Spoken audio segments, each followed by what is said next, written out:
अस्सलाम वालेकुम students, welcome back to my channel. हमने कल 5 किंगडम क्लासिफिकेशन तक पढ़ लिया था कि 5 किंगडम में किस तरह से ऑर्गेनिज्म को क्लासीफाई किया गया है। आज हम इस टेबल को थोड़ा सा स्टडी करेंगे और फिर हम स्टेटस ऑफ वायरस को डिटेल में पढ़ेंगे। जैसे कि हमने पढ़ा था कि किंगडम मोनेरा जो है सिर्फ वही प्रोकैरियोटिक है, बाकी यूकैरियोटिक हैं। बाकी 4 kingdom protista, fungi, Plantae and Animalia इसके जो ऑर्गेनिजम्स हैं वो यूकैरियोटिक हैं। अब प्रोकैरियोटिक और यूकैरियोटिक में डिफरेंस भी मैंने बताया था, रिवाइज कर लेते हैं। प्रोकैरियोटिक में जो मेम्ब्रेन बाउंडेड ऑर्गेनेलीज होती हैं वो एब्सेंट होती हैं। जैसे कि अगर हम इस टेबल में देखें,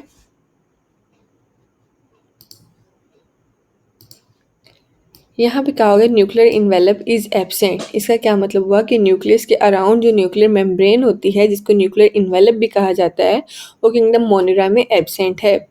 सेल वॉल किसकी बनी होती है? नॉन सेलुलोज, सेलुलोज से मिलकर नहीं बनी होती। इस प्लांट्स की जो सेल वॉल होती है वो सेलुलोज या फिर अदर पॉलीसेक्राइड से मिलकर बनती है। मोड ऑफ न्यूट्रिशन ये ऑटोट्रॉफ्स भी हो सकते हैं और हेटरोट्रॉफ्स भी हो सकते हैं, और मल्टी सेलुलैरिटी एब्सेंट होती है, यानी कि मोनेरा क्या होते हैं? यूनिसेलुलर होते हैं। प्रोटिस्टा यूकैरियोटिक होते हैं, न्यूक्लियर इन्वेलप प्रेजेंट होता है, सेल वॉल कुछ में प्रेजेंट होती है। फोटोसिंथेसिस और हेटरोट्रॉफ भी हो सकते हैं, फोटोसिंथेटिक भी हो सकते हैं, या हो सकता है कि जो एक ऑर्गेनिज्म है उसके अंदर दोनों चीज़ें हो रही हों, फोटोसिंथेसिस भी हो रही हो और उसका मोड ऑफ न्यूट्रिशन हेटरोट्रॉफ भी हो, यानी कि वो किसी और से फूड लेता हो। और multi cellularity is absent in most form, यानी ज़्यादातर जो इसके प्रोटिस्टा के ऑर्गेनिजम्स हैं उनमें उनके अंदर मल्टी सेलुलैरिटी नहीं होती, यूनिसेलुलर ऑर्गेनिजम्स होते हैं। इसी तरह फंजाई की सेल टाइप यूकैरियोटिक है, न्यूक्लियर इन्वेलप प्रेजेंट होता है, cell wall is made up of chitin, mode of nutrition is absorptive heterotrophs and multicellularity is present. Plantae most obvious है, यूकैरियोटिक होता है, सेलुलोज प्रेजेंट होता है in their cell wall. Photosynthetic होते हैं, यानी कि क्या हुआ कि ऑटोट्रॉफ्स होते हैं। यहाँ पे आपको दो ऑप्शन आ सकते हैं, फोटोसिंथेटिक और ऑटोट्रॉफ, दोनों ऑप्शंस ठीक होंगे। और मल्टी सेलुलर ऑर्गेनिजम्स होते हैं एनिमल प्लांट में, और एनिमल्स में भी एनिमल्स का सेल टाइप यूकैरियोटिक है, न्यूक्लियर इन्वेलप प्रेजेंट होता है, सेल वॉल एब्सेंट है। Mode of nutrition ingestive heterotroph है, यानी फूड को इंजेस्ट करते हैं, फूड को थ्रू माउथ इनटेक करते हैं। और multi cellularity is present in most of its in all forms. यहाँ पे डिफरेंस ये है, प्रोटिस्टा और फंजाई में multi cellular organisms mostly present होते हैं, बट प्रोटिस्टा में नहीं प्रेजेंट होते, कम में होते हैं। फंजाई में ज़्यादा में मल्टी सेलुलर ऑर्गेनिजम्स होते हैं, बट प्लांट्स और एनिमल में सब के सब मल्टी सेलुलर ऑर्गेनिजम्स होते हैं। Next is the status of virus. अब वायरस क्या है? वायरस बॉर्डर लाइन केस है लिविंग एंड नॉन लिविंग का, यानी कि ना तो ये कम्प्लीटली लिविंग है ना ही ये नॉन लिविंग है। इसका क्या मतलब हुआ? इसका ये मतलब हुआ है कि ये क्रिस्टलाइन नेचर है, इसका एक बॉर्डर लाइन केस है।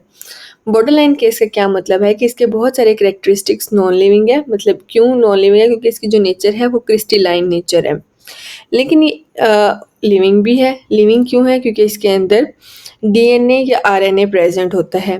दोनों चीज़ें इकट्ठी प्रेजेंट नहीं हो सकती। DNA stands for deoxyribonucleic acid and RNA stands for ribonucleic acid. DNA या आरएनए प्रेजेंट होता है, वो किसकी प्रॉपर्टी है? वो लिविंग ऑर्गेनिजम्स की प्रॉपर्टी है। ये और सेकंड जो इम्पोर्टेंट पॉइंट है, ये रिप्रोड्यूस, यानी कि जैसे हम लिविंग ऑर्गेनिज्म रिप्रोड्यूस करते हैं ताकि हम अपने नंबर को इंक्रीज कर सकें, इसी तरह जो वायरसेस होते हैं ये भी खुद को रिप्रोड्यूस करते हैं, बट इनके रिप्रोड्यूस करने की एक स्पेसिफिक कंडीशन है कि ये सिर्फ तभी रिप्रोड्यूस कर सकते हैं जब ये लिविंग सेल्स के अंदर प्रेजेंट होंगे। लिविंग सेल से बाहर अगर वायरस पड़ा है तो वो डिवाइड नहीं होगा। फॉर एग्जाम्पल यहाँ पे मैं आपको इन्फ्लुएंजा या फ्लू की एग्जाम्पल देती हूँ कि इंसान छींकता है तो क्या होता है कि उसका वायरस फॉर एग्जांपल टेबल के सरफेस पे पड़ा हुआ है। अब वहाँ तक टेबल के सरफेस पे पड़ा है तो वो डिवाइड नहीं हो सकता, यानी ऐसे नहीं है कि 3-4 वायरल पार्टिकल्स पड़े हैं तो वो थोड़ी देर बाद डिवाइड होकर 8 या 10 बन जाए, नहीं, ऐसा नहीं होगा। अगर फॉर एग्जांपल 3-4 पार्टिकल्स वायरस के पड़े हैं तो वो वहीं रहेंगे अनटिल और अनलेस किसी और ह्यूमन का वहाँ पे हाथ लगे, और फिर वो अपना हाथ उसने मुंह पे लगाया और उसके माउथ के थ्रू उसके अंदर बॉडी के अंदर एंटर हो गया। जब वो उसकी बॉडी के अंदर एंटर हो जाएगा, लिविंग ऑर्गेनिज्म के अंदर चला जाएगा, वहाँ पे जाके वो अपने आप को डिवाइड करेगा और अपने नंबर्स को इंक्रीज करेगा। क्योंकि ये ना तो लिविंग है कम्प्लीटली और ना ही नॉन लिविंग है, इसलिए इसकी 5 किंगडम क्लासिफिकेशन में इसको कहीं पे भी प्लेस नहीं किया गया। बाकी जितने भी लिविंग ऑर्गेनिजम्स को 5 किंगडम्स में डिवाइड कर दिया गया अकॉर्डिंग टू देयर कैरेक्टरिस्टिक्स, उनको उनके रिस्पेक्टिव किंगडम में प्लेस कर दिया गया है। यहाँ पे एक चीज़ है प्रायोन्स एंड वायरॉइड्स। ये क्या चीज़ें होती हैं? अभी मैंने आपको बताया कि वायरस के पास या तो डीएनए होता है या आरएनए होता है, और वो इन केस होता है प्रोटीन कोड के अंदर, यानी प्रोटीन कोड के अंदर डीएनए या आरएनए प्रेजेंट होता है। यहाँ पे वायरस की 2 टाइप्स बताई हुई हैं, प्रायोन्स एंड वायरॉइड्स। इसकी डेफिनेशन यहाँ पे ये वाली इसकी डेफिनेशन है, prions are composed of protein only, यानी कि इसके अंदर ना तो और कोई इसके कंपोजिशन में और कोई चीज़ें प्रेजेंट नहीं है, सिर्फ प्रोटीन है। जबकि वायरॉइड में सेलुलर आरएनए प्रेजेंट होता है। ये डिफरेंस है इन दोनों में, ये आपने as a short question memorise कर लेना है। लेकिन ये दोनों ही इन्फेक्शियस डिजीजेस कॉज कर सकते हैं। Living organism, plants living organism है और लिविंग ऑर्गेनिज्म के अंदर prions and viroids diseases cause कर सकते हैं। ह्यूमंस में भी बहुत सारे वायरसेस डिजीजेस कॉज करते हैं, लाइक हेपेटाइटिस एंड इन्फ्लुएंजा, जिसको फ्लू भी कहा जाता है। नेक्स्ट आ जाता है हमारा टॉपिक बायनोमियल नोमेनक्लेचर। पहले हम देखते हैं कि ये होता क्या है। ये एक साइंटिफिक मेथड है लिविंग ऑर्गेनिजम्स को साइंटिफिक नेम देने का। अब यहाँ पे क्वेश्चन ये रेज होता है कि चीज़ों को साइंटिफिक नाम देने की क्या ज़रूरत है। तो देखिए, जब बहुत सारे कॉमन नेम होते हैं ना, तो वो प्रॉब्लम क्रिएट करते हैं। फॉर एग्जांपल प्याज, यहाँ पे प्याज की एग्जांपल दी हुई है। अब पाकिस्तान के कुछ रीजन्स में जो उर्दू स्पीकिंग पर्सनस हैं वो कहते हैं प्याज, पंजाबी में इसको गंडा भी कहा जाता है, बसल या वसल भी कहा जाता है। अब फॉर एग्जांपल अनएजुकेटेड पर्सन को नहीं पता कि उर्दू में इसको प्याज कहा जाता है, तो वो क्या कहेगा, वो गंडा, बसल या वसल कहता रहेगा। लेकिन एक एजुकेटेड पर्सन को समझ हो सकता है आ जाए, हो सकता है ना आए, या किसी और एरिया के रहने वाले बंदे को ये ना पता चले कि किस चीज़ की बात कर रहा है। ठीक है, इसलिए इस तरह की प्रॉब्लम्स को एलिमिनेट करने के लिए हर लिविंग ऑर्गेनिज्म को एक साइंटिफिक नेम दिया गया है। अब साइंटिफिक नेम की हिस्ट्री क्या है। एक साइंटिस्ट है कार्लस लिनियस, स्वीडिश बायोलॉजिस्ट थे, उनका नाम था कार्लस लिनियस। इन्होंने क्या किया था, इन्होंने सबसे पहले इस मेथड को इंट्रोड्यूस करवाया था और बायोनॉमियल नोमेनक्लेचर को अडॉप्ट करके डिफरेंट ऑर्गेनिजम्स को साइंटिफिक नेम दिए थे। अब साइंटिफिक नेम में दो चीज़ें होती हैं। साइंटिफिक नेम, किसी भी ऑर्गेनिज्म का आप साइंटिफिक नेम देखेंगे तो उसके नेम में 2 नेम्स होंगे। एक नेम होगा उसके जीनस का and the second one will be of its species. Genus का नाम हमेशा सबसे पहले आता है और बाद में स्पीशी का नाम आएगा। अब बायनोमियल नोमेनक्लेचर को फॉलो करने के लिए कुछ रूल्स हैं। ये अक्सर शॉर्ट में भी आ सकते हैं और लॉन्ग में भी आ सकते हैं कि रूल्स कौन से हैं।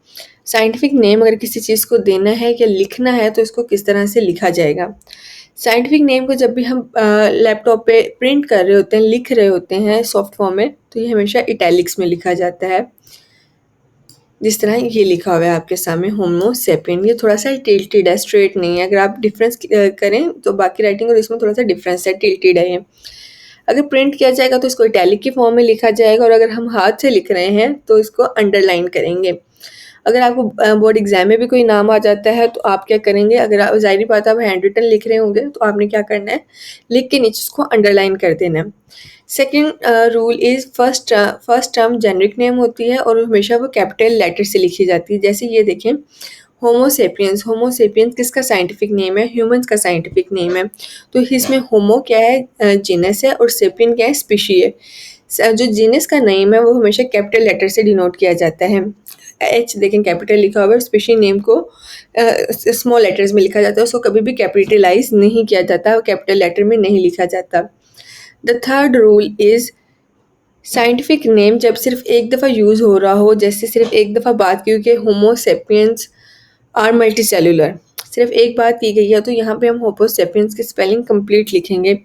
लेकिन अगर सेवरल स्पीशीज़ आ गई हैं, ये एक ही स्पीशी का बार बार नाम रिपीट हो रहा है, तो क्या किया जाता है कि जो जीनस का नाम है उसको एब्रीवेट कर दिया जाता है, उसका सिर्फ फर्स्ट लेटर कैपिटल लिख के उसके बाद फुल स्टॉप डाल के आगे स्पीशी का नाम लिख दिया जाता है। तो ये 3 रूल हैं, आई होप आपको समझ आ गए होंगे। इसकी सिग्निफिकेंस मैं आपको बता चुकी हूँ कि कॉमन नेम्स की वजह से बहुत सारी प्रॉब्लम्स हो जाती थी। वो एक ही ऑर्गेनिज्म के हर डिफरेंट एरियाज़ में डिफरेंट नेम होते थे, जिसकी वजह से प्रॉब्लम क्रिएट हो सकती है। इसलिए उनको एक साइंटिफिक नाम दे दिया गया है। एक तो ये प्रॉब्लम है कि डिफरेंट रीजन्स में डिफरेंट नाम है, और सेकंड प्रॉब्लम ये है कि हो सकता है कि जैसे for example black bird crow के लिए भी यूज़ होता है, रावण के लिए भी यूज़ होता है। अब वर्ड तो एक ही है, लेकिन वो 2 डिफरेंट ऑर्गेनिजम्स के लिए यूज़ हो रहा है। ये भी प्रॉब्लम है जिसको एलिमिनेट करता है बायनोमियल नोमेनक्लेचर। और सेकंड है कि जो कॉमन नेम है उनकी कोई साइंटिफिक बेसिस नहीं है। साइंटिफिक बेसिस का क्या मतलब है कि एक हर ऑर्गेनिज्म की एक प्रॉपर डेफिनेशन है। फॉर एग्जांपल फ़िश की क्या डेफिनेशन है? फ़िश की डेफिनेशन है कि फ़िशेज़ वर्टिब्रेट्स होती हैं, उनके फिन्स होते हैं एंड गिल्स होते हैं। अब ये कोई भी ऐसा ऑर्गेनिज्म जिस जो वर्टिब्रेट हो, उसकी फिन्स हो और गिल्स हो, तो हम उसको फ़िश कह सकते हैं। लेकिन कॉमन नेम है silver fish, cray fish, jellyfish and starfish. इन सब के नाम के साथ फ़िश आ रहा है। बट अगर हम अपनी साइंटिफिक डेफिनेशन देखें फ़िश की, वर्टिब्रेट, इनके अंदर हड्डी होती है।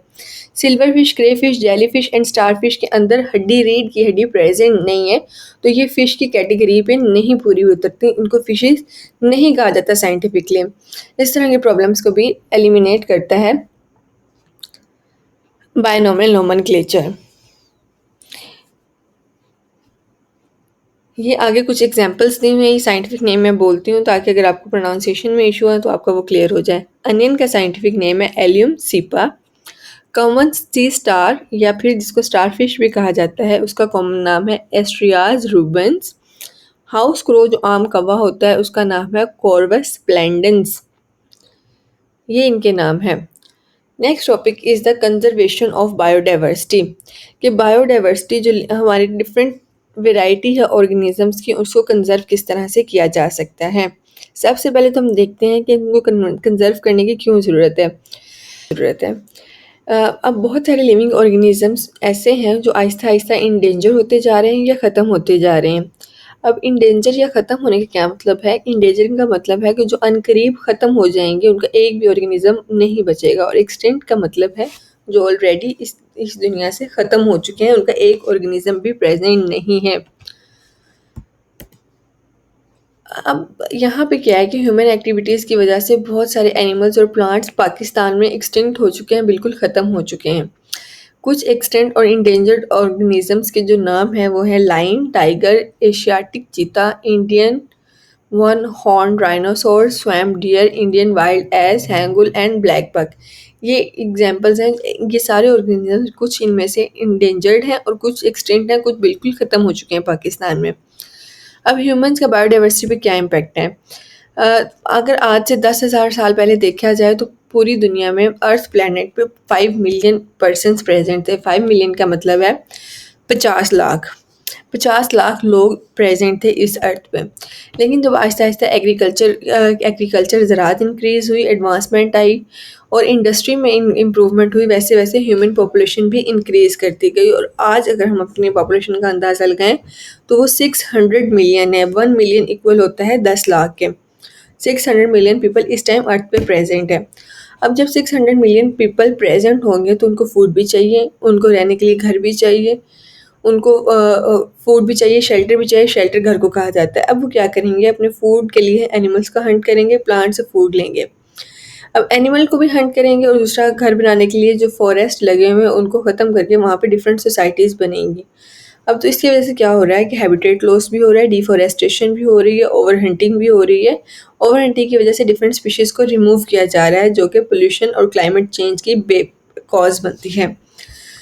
यहाँ पे एग्जाम्पल है एक्सटेंट की species called extinct when there is no doubt there is the last individual of that species has been died in that ecosystem.